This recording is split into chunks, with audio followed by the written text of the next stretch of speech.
Hi, and welcome back to Guff Stuff Weekly Podcast. I'm Javan, and today we are doing yet another remote interview. I have a guest here. He has been on the podcast before. You might recognize his voice. Why don't you introduce yourself? Hey, I'm PCSpaceGoon. I'm currently doing full-time streaming. I've been playing games pretty much my entire life, board games and computer games. So, in both like a competitive sense and in a casual sense. So, I'm very interested to get involved in the conversation that we're going to have here today. Yeah, this is a topic that I'm super excited for personally. So let's just get into it, I guess. Egg. So I asked this question on stream, I think, a few days ago, maybe like a week ago. Yeah, I think it was like the end of last week or whatever. So it was like And 5 days ago, maybe something like that. I've heard this question a few times now, but I've never heard it in the space that you have experience in, and it's very interesting to me.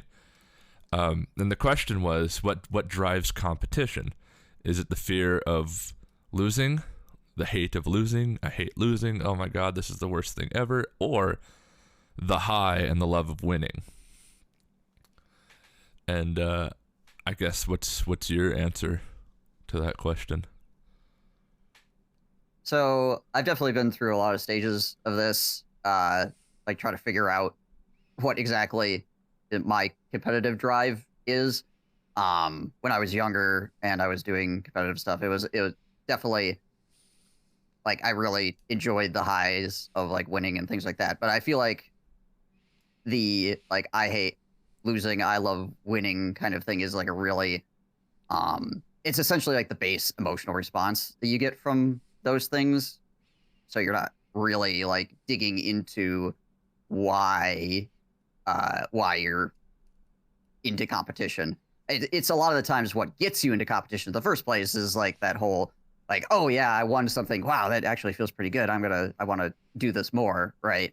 And then usually it's the emotion kickback from losing that causes you to hopefully become better at the thing because you're like, oh man, I don't want to feel this. I want to feel this again. I want to get back to that winning thing, right?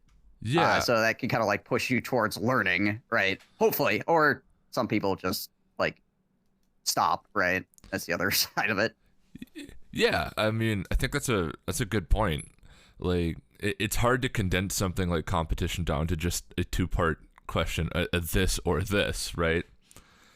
And both sides of it do have a major factor because at one hand, like if the listener, you've ever competed in something, especially like in the US here, we have it at like the high school level. You end up competing in like sports or different thespian activities, and you end up getting like recognition. You get this like kind of elation of, hey, everyone knows that I won this thing or I did very well at this thing.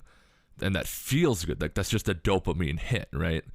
And that's kind of the gut entry point of like, yeah, I want more of this. And then it kind of morphs into, like you were saying, that if you do lose and you're like, oh, I didn't get that thing, you're expecting something and you didn't get that hit, that rush, there's two paths. This is kind of a forking branch, right? You can either self-reflect and say, what can I do better to get that feeling to win? Or you tend to get upset and get angry at whatever systems are in place that didn't allow you to win. Yeah, that is like a huge thing. Is like you see this a lot, particularly in gaming, where like I mean, and I can't say that I don't do this on occasion too, because it is like your like base emotional response to a thing that's going on. Is you're like something happens in the game and you're like, wow, that's freaking crap, right? I can't believe that this game would allow this sort of gameplay to happen. It's stupid, you know. So, but right to obviously blame you have to get imbalance. past that. If yeah, right, exactly. We're gonna start balance whining like immediately upon something happening, right? Which again is like usually like the gut emotional reaction because it's just your ego trying to like defend itself against the attack of you not being good enough to actually win the game, right? Mm-hmm. Yeah, for sure. So it's kind of funny too, because like I'll just state like an observation here. It's very common, and we'll get into specific games and stuff, but it's very interesting to me to see like a streamer, and because we're talking about competition more or less in the gaming sphere, it kind of goes all over the place. You can competitions everywhere. It permeates a lot of our society and culture. But specifically within like the esports slash gaming sphere is what we're talking about. I don't know if I framed that. Oh yeah. But it's very common to like go and see someone streaming on Twitch, like a high level player, and they're just moaning the whole time and whining and being upset. And it's like you're competing at the highest level of ranked play in a game, and you're still getting upset. So it's something that I feel like that never goes away, even if you like learn to use it as a tool to get better. Like you said, like you still do it. I still do it too. Where like you're like, oh man, So like what do you do to like be self-conscious of that or be introspective about that and try to grow from it?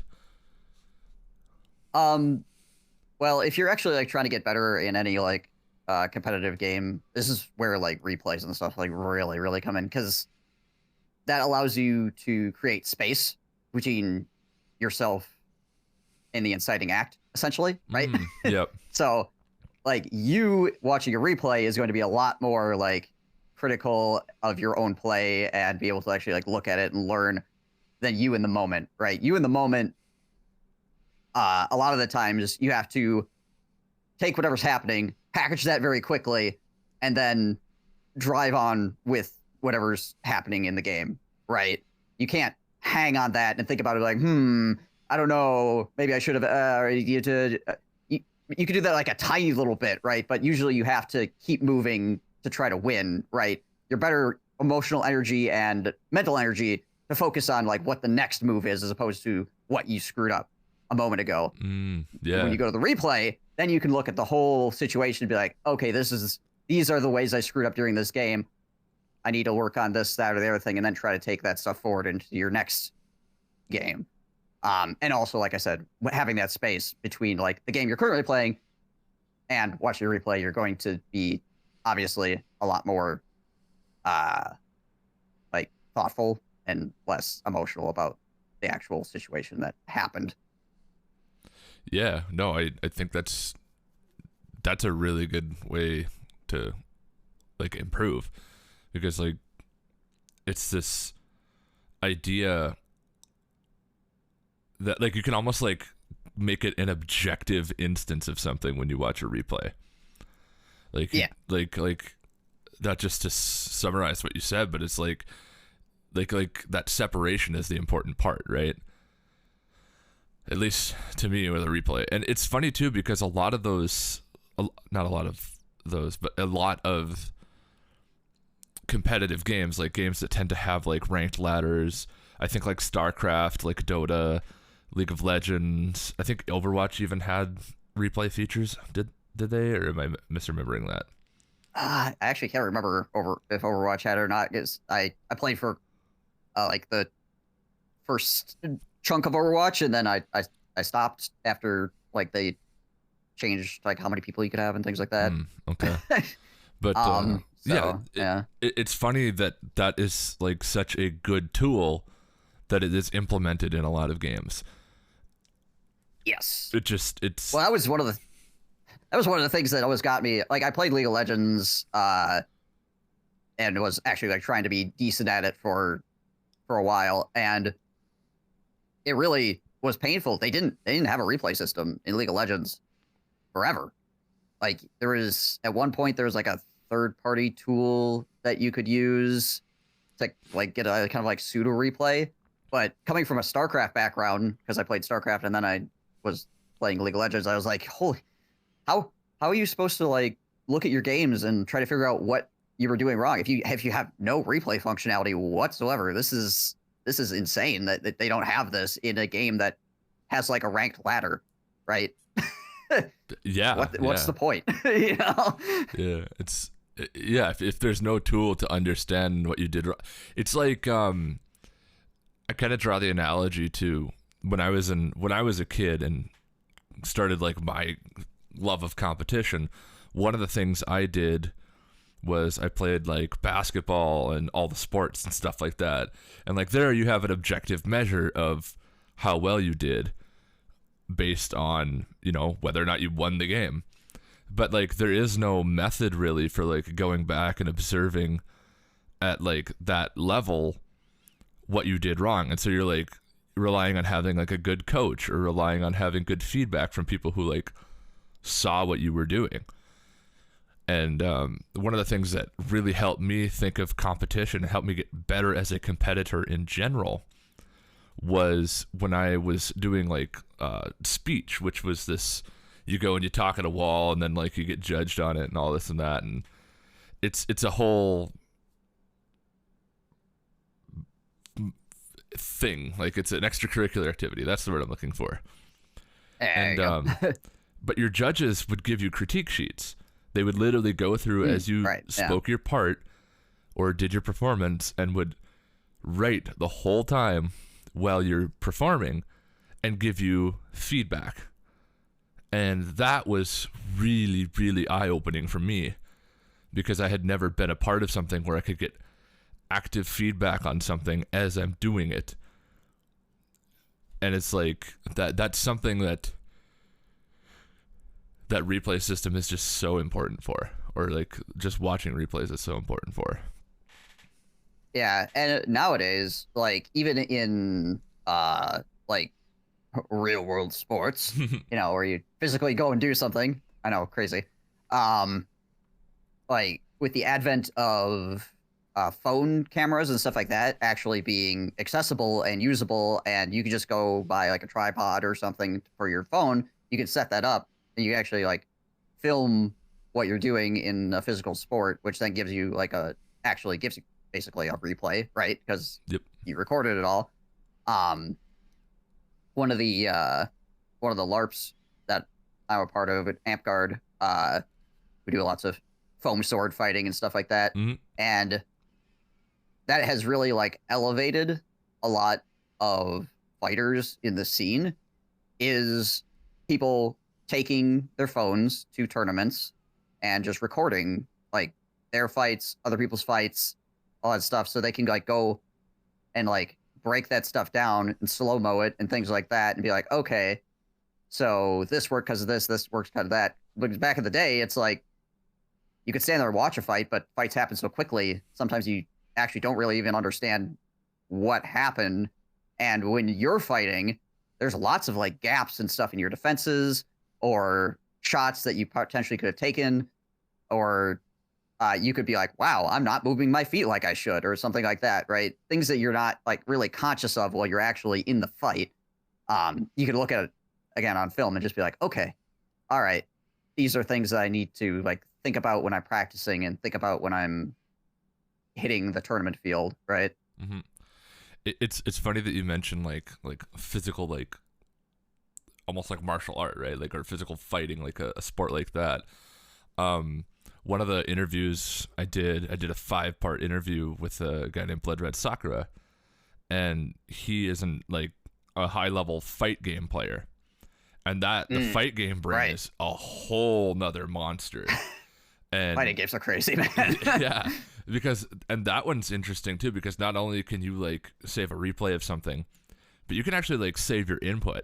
Like you can know exactly what right. buttons you press. So there is no question of like, oh, I misclicked this, or oh, the game screwed me because it didn't register this. No, there you exactly know whether or not you put your input in correctly. And like right. that's kind of a cool metric. And like I wonder how much I wonder if like that's one of the next stages of evolution for like a game like Dota, or if people do stuff like that at the super high level, or StarCraft, where they actually track their keystrokes. So a lot of the times, like Dota and stuff for replays, you don't have like direct keystroke, but like usually something like light up or on your hotbar or whatever when a key does get hit. So sometimes like you won't necessarily know what you hit instead, but like you could be like, all right, so I was supposed to hit that there and it didn't light up, so clearly I didn't hit the button, right? I hit some button, wasn't that one, right? So but you could have a keyboard tracker like separated from the actual replay system, and I guess you could probably like line it up or something like that if you're recording that with the replay, and if you wanted to check out like those really specifics, like what key was I actually smashing instead. And I wonder, like, so we're talking now, like, let's kind of morph a little bit into like this idea, but at the highest level of competition, kind of in a theoretical space, I guess. When it comes to like the highest level of competition, where your cursor is on your screen and where you tend to keep that, if you're clicking on things, could potentially be a vector of like improvement, right? Like you can get so granular with what you can improve. Like there is always room for improvement. And like, is that kind of what separates like some of the best mechanical players versus some of the best fundamental players? I know we haven't really talked about like mechanics versus fundamentals, but I kind of want to bridge into that a little bit. I mean, some of it depends on the game. If you get games like StarCraft, which is like at its absolute like most boiled down layer is a numbers game, right?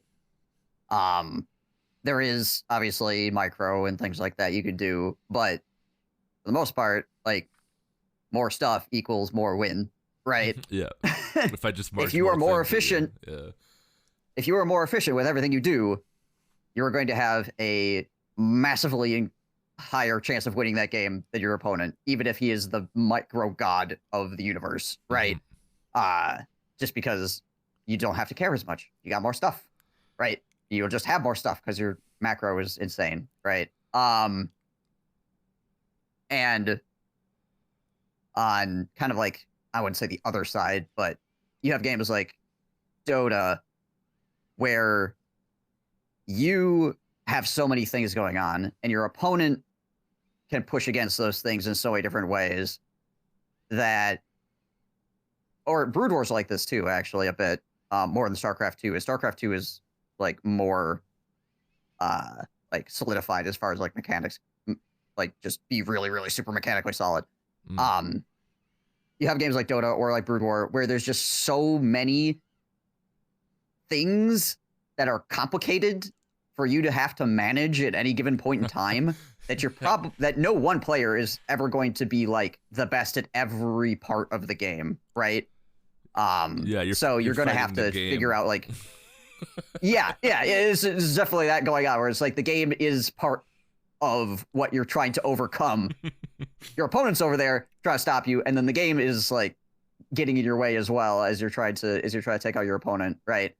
Which I honestly find like insanely interesting. That was one of the things that I might be like spiraling off into. Oh, you're totally good. Not the question was anymore, but it was one of the interesting things that I liked Dota over League for was that it felt very much so like, because your opponent, a very simple mechanic, there's denies in Dota and not in League, right? It became so incredibly focused in League about, all right, every single creep, right? If you can get every single creep, then you are going to be obviously way ahead of your opponent, and your opponent has to do the same thing because neither of you can actually affect directly anyways. Like there's things you can do with like wave momentum and stuff like that to try to screw your opponent up, but you can't just like come up and be like, no, you don't get that creep. Yep. So like you're not going to get 100% of the creeps in Dota. It's not going to happen unless your opponent's asleep, right? it's so it's weird dynamic. That vector is really interesting too, because in most MOBAs you have mirrored lanes. You have the same roles versus the same roles.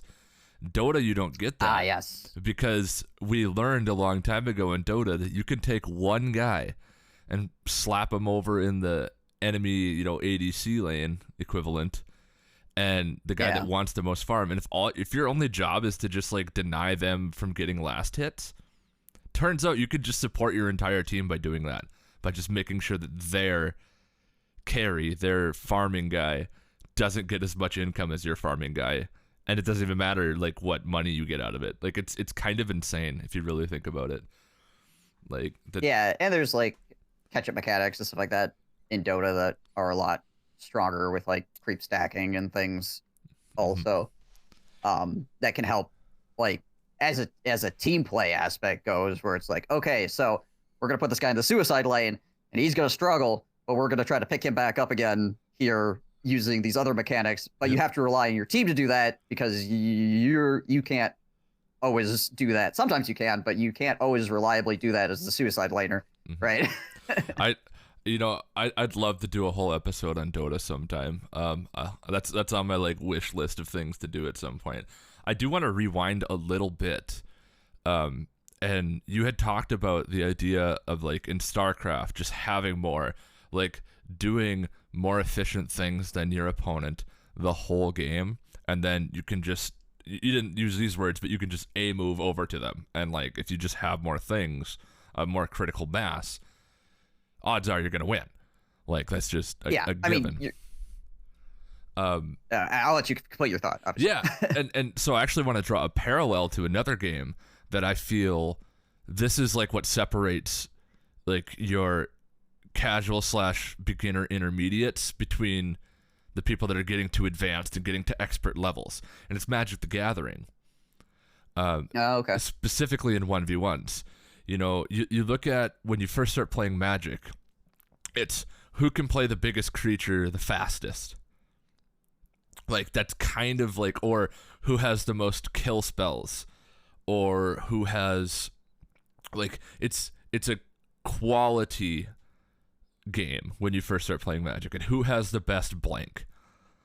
And yeah. And then as you start to get into like competitive Magic, and the triangle of combo, aggro, control begins to morph a little bit, you end up with decks that are like split between some of these things. You end up with what are called mid-range decks, and mid-range decks kind of blew my mind when they first came out, or like not when they first came out, but like when I first learned about them, because it's this idea that you don't run the best creatures, you don't go all in on aggro, you don't run the best counter spells or removal spells, because you're kind of just going for like the cheap and efficient ones to clear the way.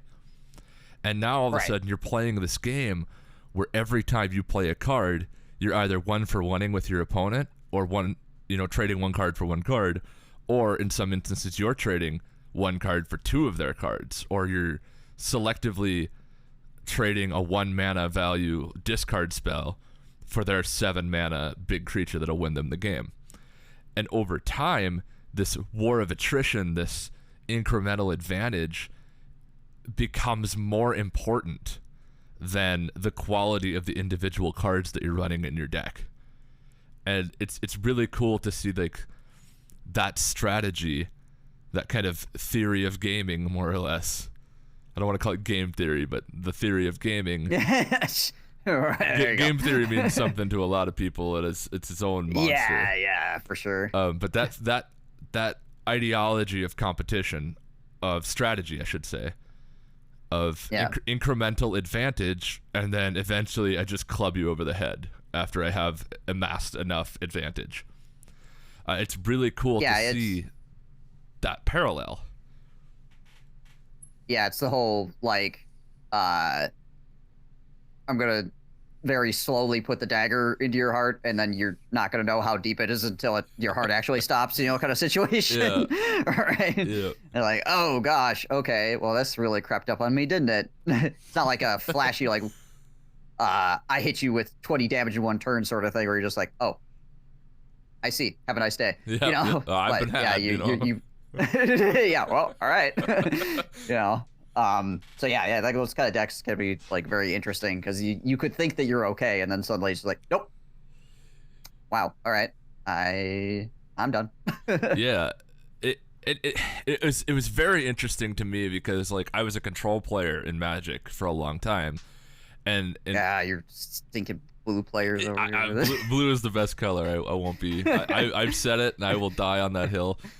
But I'll be red over here. Just leave it alone. But I love mono red. I played mono red many times too. You know, sometimes just low to the ground. I mean, there's red can be control too, just damage as opposed to like stopping you from doing things in the first place. Yeah, like you spend the lightning bolt to kill a creature rather than aim it at the opponent's face. And it's like, well, you can't damage me. Yeah. So.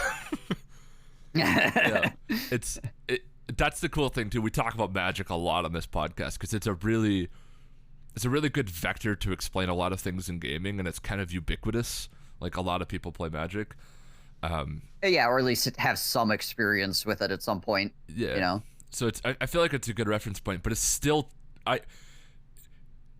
every time I talk about it or every time I have one of these discussions, it's crazy how many of these like vectors of gaming, these pillars of nerddom, are connected. Like, like just in practice, in theory, all that stuff. Yeah, it's so cool. So I guess back to competition. Now that we took a little segue around the block, we're gonna... Well, I mean, it's kind of the I feel like it goes in with it though. It all does tie in, obviously, but yeah. That idea of like fundamentals versus mechanics, macro versus micro. Yeah, you yeah. know, long game versus short game. So I guess my question now is, how do you develop a healthy relationship with competition? Because this is something a lot of people, I feel like from my observations, I see a lot of people struggle with, is they want to compete.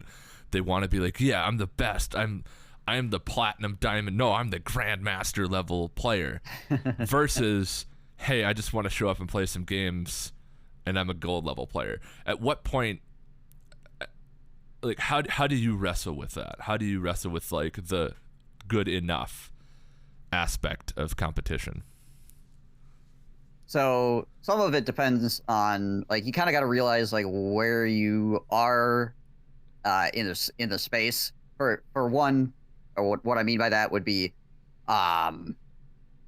like, am I getting into this because I want to be hardcore, or am I getting into this because I want to just have a good time? Like, it's the like, I want to get elo versus I want to eat pretzels and drink beer, you know, kind of thing. Yeah. And if you're there to drink freaking drink beer and eat pretzels, and you start getting irate because you're not winning, then you've already failed.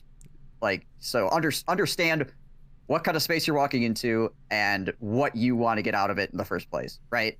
And if it is, I want to get elo or MMR, or I want to just like feel like I'm improving each time I play, there is a couple of aspects. When you're in game, you have to try to be fighting your hardest, right? Because like there's a couple different mindsets. There's a champion mindset, right, where you have to believe that you deserve to win, right? If you walk it, like, there's always like the humble fighter or whatever, right? It's like, if you actually want to be the best at something, you have to believe that you can be the best, or that you should be the best when you are actually competing, right? Yeah, because otherwise, if you don't actually believe that, then you're not going to compete at your highest capability, right? Yeah, you almost need like an injection of megalomania to even like. You have to believe it before you can even get there. It's like the self-fulfilling prophecy. Right. Yeah, it is like usually people that are champions of something have like a unhealthy amount of confidence in their own abilities, right? Yeah. Oh yeah. You're going to sit there across from the potentially somebody else at the top of their game and go, I deserve to beat that guy, right? Exactly. Like, that's the kind of confidence that you need to have, right? I'm better than that guy. That guy might be the best in the world. I'm better than him. You know, that's the kind of confidence that you need to be able to bring to the table. But on the flip side, you need to be able to uh, not let that cause you to death spiral if something does not go according to plan, right? Right. Because the big part of competition is your opponent is going to try to stop you from succeeding, right? Because they're also trying to succeed, right? You're getting probably the most pushback that you're ever going to get because the other person is trying to do the same thing you are, right? And only one person or one team can come out on top in any given game. Usually, I guess there might be some game out there where, that's not the case, but normally one side wins, the other side loses, right? Yeah. So, so you need to have an insane amount of confidence, but also you need to be able to wrap it back into something that is beneficial to moving forward, right? That's why if you watch a lot of really good players, you'll hear them say things like, "That was unlucky." Oh yeah. Yep. And then they'll keep playing, right? Because in the moment, it's not important what really happened there, right? What's important is that you keep your emotional state good and that you keep playing because you're good enough to win, right? You just need to keep playing well, right? Mm-hmm. You put yourself in a position where you can win already by practicing. Now that you're like fighting, you want to make sure that you keep in that headspace, that you keep pushing forward, right? So you just go, you die, you just go in like Dota or let's say you're in a best of 3 in a StarCraft tournament or something like that, and you lose a game. It's just like you just go, okay, that was unlucky. All right, let's keep pushing. Yeah, right. Riku, yeah. And you can look at it later, right? You'll deal with it after, right? Mm-hmm. Check the Because dealing tape. with it right then, you're just check the tape. Because if you're dealing with it in there, you're complicating your own problem space at that point. That's what your opponent's supposed to be doing, right? Not you. So that's like in the fight, right? This is why like usually people have coaches, Yeah. right? That are, because the coach's job a lot of the time is to go, okay, cool, all right, man, you did great, everything's cool. All right, now let's step back here and I'll start picking apart like things that you did wrong and stuff like that, right? If you don't have a coach, then you have to do that part yourself as well, where you have to like after the fact, you got to take that step back and you have to curb your ego, shut it down, and actually like look at it to make yourself better. Yeah. Right. Yeah, absolutely. It's, I guess, a couple things to talk about of what you just said there. I want to dive just a little more into. So I did ramble quite a bit. No, it's great. I'm a yapper over here. It's great. So the first thing was like what to get out of it. That's the answer to the initial question, is like how do you have a healthy relationship? Well, you have to just immediately ask yourself, what do I want to get out of this? Yes. And yes. that's just kind of the penultimate, the most important thing. I don't know if penultimate's the right word there, but the ultimate thing. Yeah, penultimate I think is like the second. Yeah, the second best, or the thing next to the best thing. It sounded, yeah, people use that wrong all the time. So you're fine. It sounded good. It sounded good in my head. I use big words sometimes. They make me seem more photosynthesis. Yes, me too. So and then the champion mindset, the be the best. When you were talking at that point, I had like a mental image in my head, a flashback, if you will, to one of my all-time favorite Dota quotes, and it's Matumba Man doing an interview after I don't even know who they played. They just absolutely slaughtered this team that they played, and they're like, "Oh, they drafted the best heroes in the game right now, the meta picks, and how did you guys know you were gonna win?" And Matu just looks in the camera and says, "Sometimes you just, I don't know, take IO Tiny and fuck them." Like, just that's the actual quote. He's like, you just take what works, what we know works, what has always worked, and you just beat them to death with it. I don't care that they picked the best heroes. I have the best strategy. And like that's that confidence, but not just like as a megalomaniacal thing. he has an understanding of why that confidence is there. You could, like, there's a lot to unpack in that statement, and it's funny because it's just a funny meme that we joke about, but like that thing has always stuck with me because that mentality, that mindset, it perfectly describes what you were talking about with that level of understanding of why you are a champion, of why you are the best. It's because you just have a fundamental understanding of the game or the competition that you're participating in. Oh yeah, for sure. And then the other thing too is like that, basically like the self-flagellation on loss, like beating yourself up because you lost a game. You know, you saying like set that aside, worry about the next, especially in like extended games, and that's why like I've always liked Magic and StarCraft and like Dota tournaments, because you're playing multiple games. It's not just one game. You actually have a sort of like set to reflect back on. So that's a really good point. And then the last thing that kind of jumped out to me is like the initial question we had was like, what drives you, the love of winning or the fear of losing? And it's not even like the love of winning that matters ultimately. It's your love of the game, of the actual competition. Like whether you win or lose doesn't matter. It's that you did something at a high level with other people and you participated in an event. It's like the you know, we always joke about participation trophies. You don't need a trophy for participation because it's like you've come full circle. You give participation trophies at the bottom level when you start competing. And then when it's all said and done and you've gone through the 5 stages of grief in competition, you end up kind of, if you're looking at it healthily, in my opinion, again, my opinion, if you look at it healthily, you kind of arrive at that conclusion of like the participation at the high level is the important part, not even the winning or the losing.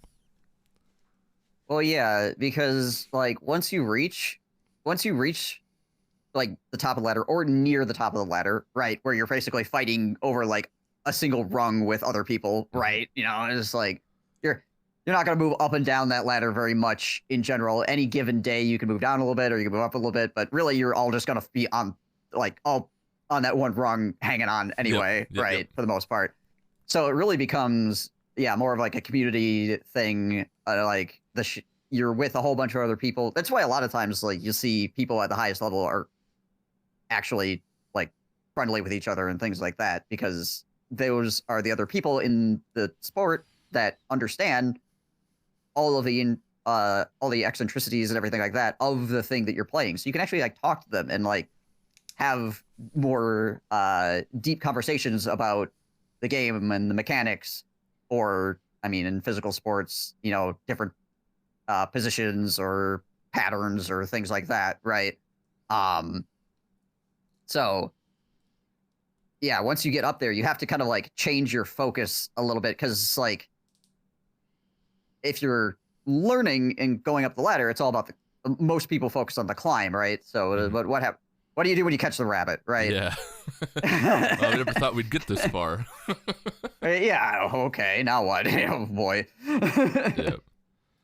No, it's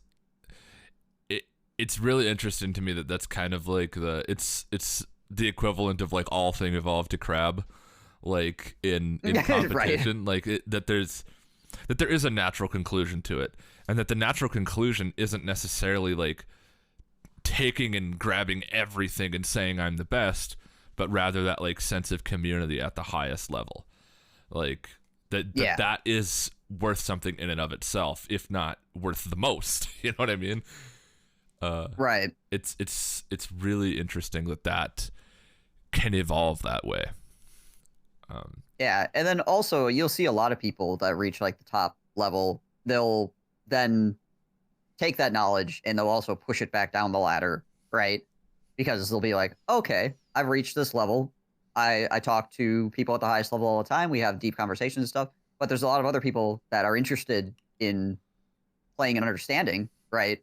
So I'd like to take all what I know now and I like to try to push it down the ladder onto these up and coming people so they can have a better understanding as well, which then broadens the community of whatever you're doing, right? Because then you have a bunch more people that are interested in learning and being a part of it and talking about it and talking to you, talking to other people at the higher levels, things like that. So a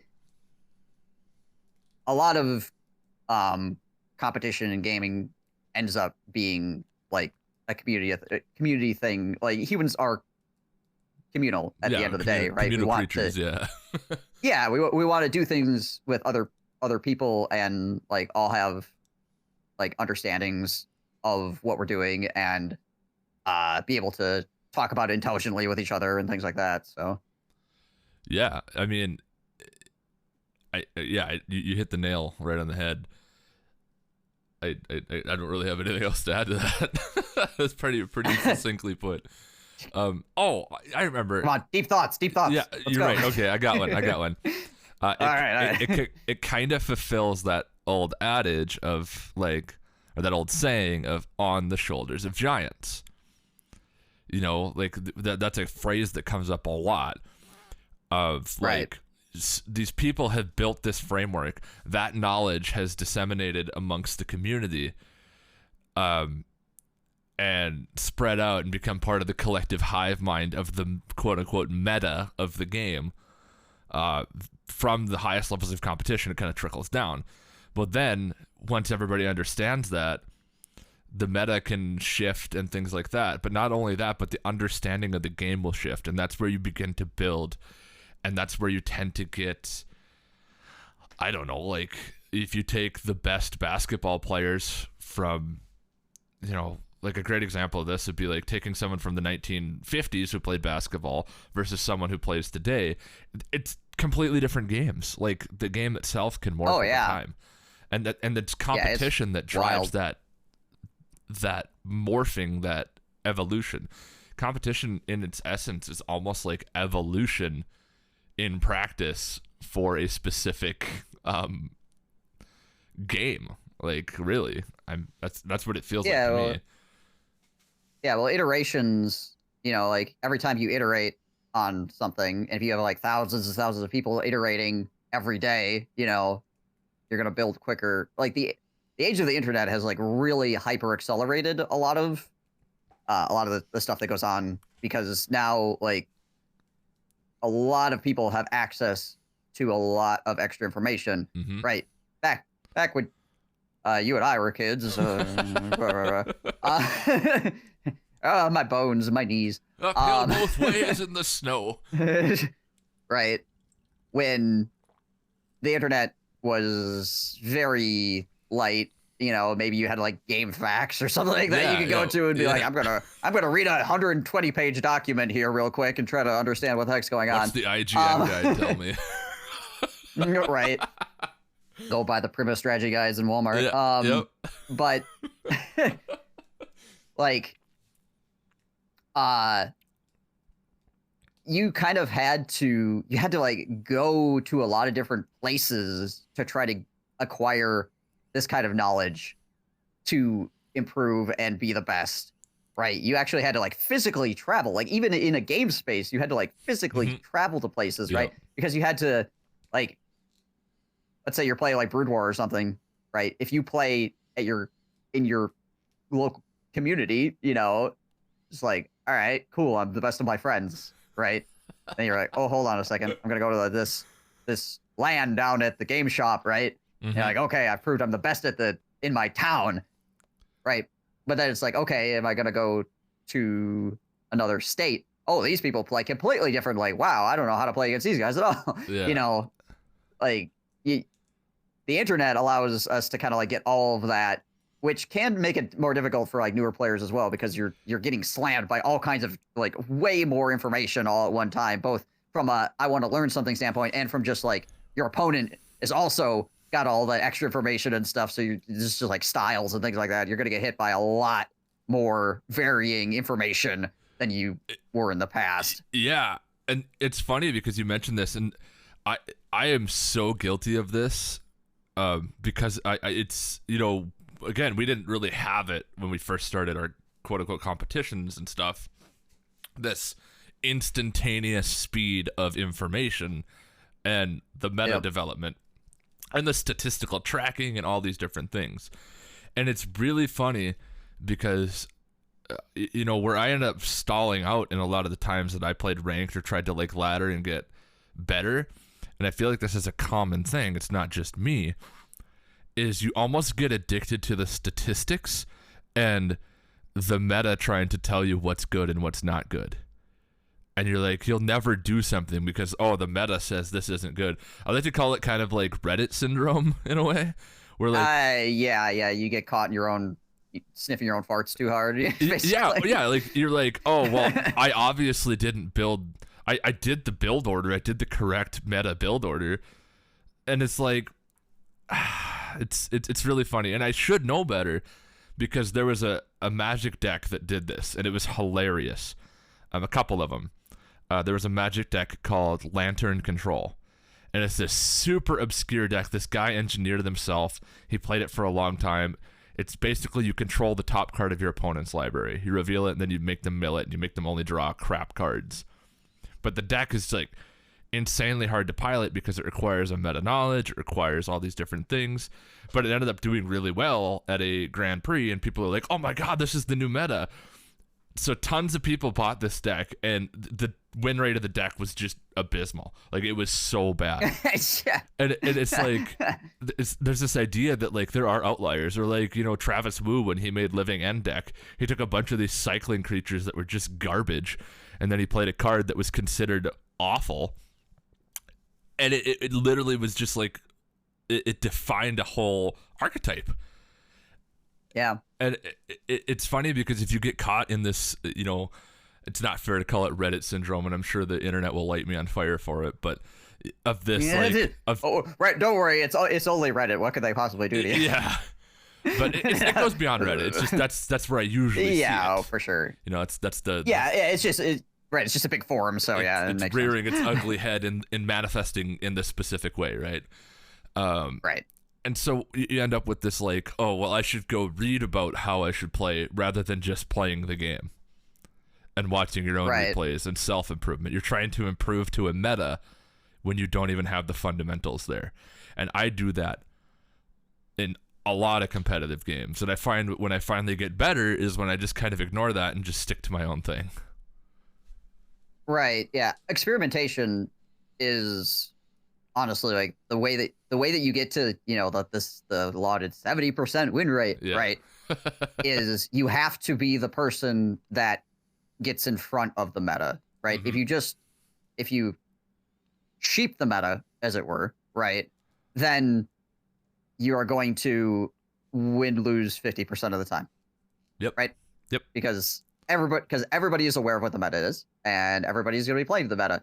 So, given a standard matchmaking system, you're right. That's not completely bogus. You're probably going to be around 50%, right? Because everybody's going to be playing around the same stuff. But if you figure something out because you've been experimenting, yeah, you're probably going to dip below the 50% win rate as you're like trying stuff out and be like, nope, that doesn't work. Nope, that doesn't work. Nope, that doesn't work. Right. But once you hit on something, you could like freaking skyrocket, right? Yep. Because like now I'm doing something that nobody else, or maybe like a couple other people, are aware of, right? And it's really good, right? Yeah, 100%. You know, this Magic is a very good lens through which to view this, in my opinion, because it happens all the time, like all the time. Some very good Magic player who's just got strong fundamentals will be like, what if I take this idea of a deck but morph it into this, you know, shell, and that shell ends up undercutting the whole meta and they just destroy everyone. It's really visible in the Magic sphere. You know, I've seen it so many times. I don't want to beat a dead horse or anything, but like I've seen it so many times in the Magic sphere specifically, of that like theory crafting / design undercutting and beating out people that just understand the game very well, or have you know, high rank elo or whatever.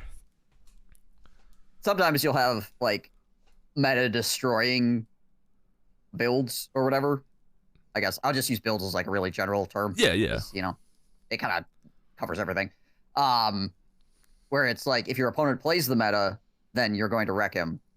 But if your opponent does not play the meta, you're probably you're in serious trouble, you know. But there's a high percentage your opponent's going to play the meta, right?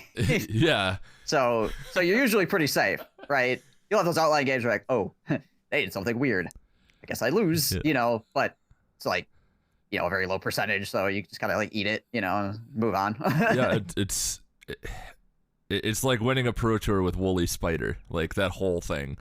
Like there's just so many instances of it. How about in like I guess you have a better knowledge of like Dota and StarCraft than I do. So can you think of any instances in those games where like this has happened? Like, can you give an example of like? I mean, I've had lots of personal experience with this sort of thing going on. Yeah. Yeah. Let's hear it. Because I played StarCraft like semi-pro for a while, and then I would say probably amateur level Dota for quite a while. I ran a team and was a coach and things like that. Again, we weren't like crazy or anything, but you know, we tried, right? Yeah, so yeah. we were actually like thinking about the game and trying to do things. And there was many times where I'll give like a very specific instance, I guess. So there was, it's a number of years ago now, but they changed a few numbers on like Lycan's howl ability to like give everybody like hit points or something along those lines. And it was, reading it, it didn't particularly look super significant, right? If you're not like familiar, like super familiar with with the numbers and the way that they work.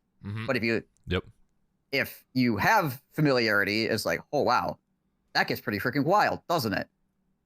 And I would go into games, and the build at the time was you max wolves, you always max wolves, you max wolves, you max wolves, right? But I would go this other build, and I'd get flamed for it. Like, people would be like, why are you maxing wolves? Why are you not maxing wolves? Right? And then it'd freaking just smash everybody, right? Because this is way stronger than maxing wolves, right? And then, guess what I see in tournaments? People doing like that, a few weeks later. People are doing this, right? It's like, yeah, you people on the ladder flamed me for not doing the meta thing. Oh, look, it's in these tournaments. Now you're going to do it too, RG. Yeah. Oh, look, everybody's doing it now. Ah, look, the whole ladder's doing it. Wow, crazy. You know? It's almost like you could win a TI with a Monkey King mid lane. Yeah, it's like, yeah, or a freaking IO carry, right? Yeah.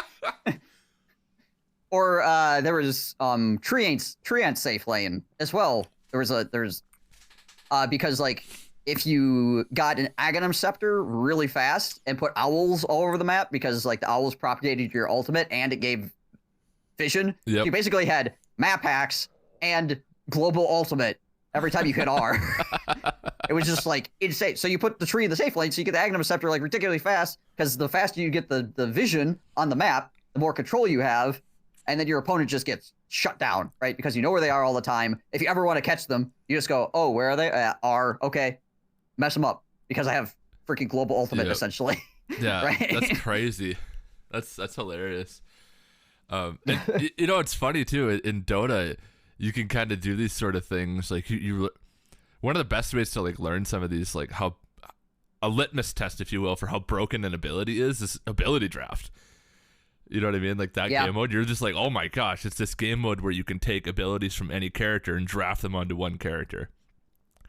And it makes some inherently broken things. Oh, yeah. Well, it's interesting to kind of like, if you want to get a little more granular, you know, to kind of like be like, oh, okay. So if these two abilities work really well together, then let's see, can I get both of these characters with these abilities in a real game together to use both of these abilities still? It's going to be on two different characters, right? And it's going to take coordination. But if it's so broken here, then maybe it actually could work in a normal game if you can get both these characters to work properly together, right? Yep. So, and you kind of like look at it through that lens. Yeah, and just to like reflect back as to like how we got on this tangent, this was more or less about competition, like to relate it back to competition, it's this idea of like playing the game and experimenting and not just going for the win all the time, but sometimes like, you know, you're going from A to B, but you might go through a different line to get there. And that's kind of how it relates back to competition. It's like, ultimately, you're still trying to win. It's like you said right away, like maybe eating beer and pretzels or whatever, but you're there to win. It's just how hard or what vector are you using to approach that win? Like, is kind of the important part. Yeah. And how much are you, like, if you're going into a game and you're going like, this is beer and pretzels, and I'm just here to have a good time, right? You've already like prepped your ego, right? So if you lose, you're just like, it was just beer and pretzels anyways, whatever, I don't care, right? Yeah. So, but you're not going to win any tournaments that way, right? That line of thinking is not going to win you tournaments, right? Yeah. For sure, and it's expectation, you know. Ultimately. Yeah. And there's nothing wrong with just going and enjoying your time playing a game, win or lose, right? There's nothing wrong with that at all. You don't got to be freaking number one. Yeah, because it turns out being number one at something means that it's effectively your full-time job. Like, yes. And so, like, yes. At the end of the day, Gamer Joe and Gamer Bob sit down to play Halo after an 8-hour, 9-hour shift at their job. They're just like, hey, man, I'm just here to play a game. There's nothing wrong with that. That's actually what games were designed for initially. So, like, it's right. Well, some games were designed to learn how to kill each other, but you know, hey. Yeah. So I guess my ultimate takeaway from kind of this thing, if you had to surmise what we talked about, oh gosh. Yeah, like, cause it's, you know, we're creeping up pretty far now, so I think we should wrap her up. But I think a good summarization would be the main things that you talked about that stuck out to me was the, like, what am I going to get out of it, which we just talked about. And then that initial question I asked, it's the answer to the initial question of the fear of losing or the love of winning, what drives competition. You know, we had this whole hour-long discussion of, like, how that's not necessarily a good way to frame it. But there are parts of that we can take away and apply and think about. And it ends up being like the love of the competition itself, the love of the game is more important than winning in some sense, unless you're trying to hit the absolute apex. And then the loss of winning is just mitigated by your expectations going into it. That's kind of, like, to me, the summarization of what we talked about. Yeah, it's pretty solid. I can agree with that. Yeah. Is there anything else you want to add before we wrap up? Oh gosh, I just don't want to try to, like, spiral this off into another tangent. If you have to, go for it. It's totally fine. I'm very susceptible to tangents. Hey, that's okay. Yeah, no, but the talky guy talks a lot. Oh no. Yeah. Yeah. So I mean, whatever you got, I'm here for it. Yeah. So a lot of people start games because they're interested in what it has to offer. They're not necessarily trying to be the best when they first start, right? Mm-hmm. Usually, you try to, like, become better once you go, okay, I think I really dig this, right? And you don't necessarily, you don't usually, like, step into a space. You're like, all right, I'm going to be the best at this immediately. I've started playing amateur baseball. It's time. let's freaking go. I'm prepared for major leagues. Let's freaking rock. You know, I mean, some people might have aspirations in the back of their head, but usually people, like, join community sports and stuff like that, or community games to, you know, have a good time. And then if you really like it, you start to learn more. And then if you learn more, then usually you want to start pushing yourself. And then that usually drives you to a point where you're actually trying to succeed. Like, to the, maybe you want to be number one. Maybe you do, you know. There's a lot of work to get there, and a lot of things people don't think about until they actually reach that point and start having to deal with all the emotional and time ramifications of being that good, right? But yeah, it doubles back a little bit into what you're talking about. Is like you worked an hour shift, you come home. A lot of people in like the mid range of playing games suffer from wanting to have it both ways. Yep. Yep. Where they want it to be like a casual experience where they can do whatever they want, but also they have like a weird aspiration of wanting to be the best person, and that's how you get a lot of like team games where you have somebody that's raging or spurting out on you, right? Because like that guy wants to be the best player, but he hasn't put the time into it to do that. Hasn't put in the self-reflection to do that. He's in a game after he worked an 8-hour shift. Maybe the one game he plays a night, right? Yeah. It's like, yeah, again, it kind of goes back to those, like, you got to realize where you are, right? What space are you walking into, and what are you actually trying to get out of this, right? Yeah. So absolutely. Yeah, it's very important to have that self-reflection in any form of competition to understand what am I dealing with personally when I'm going into a game, right? Yeah. No. Again, yeah. I think that's a great great summarization of like that point. Like it's, I got nothing to add. Like it's you nailed it on the head.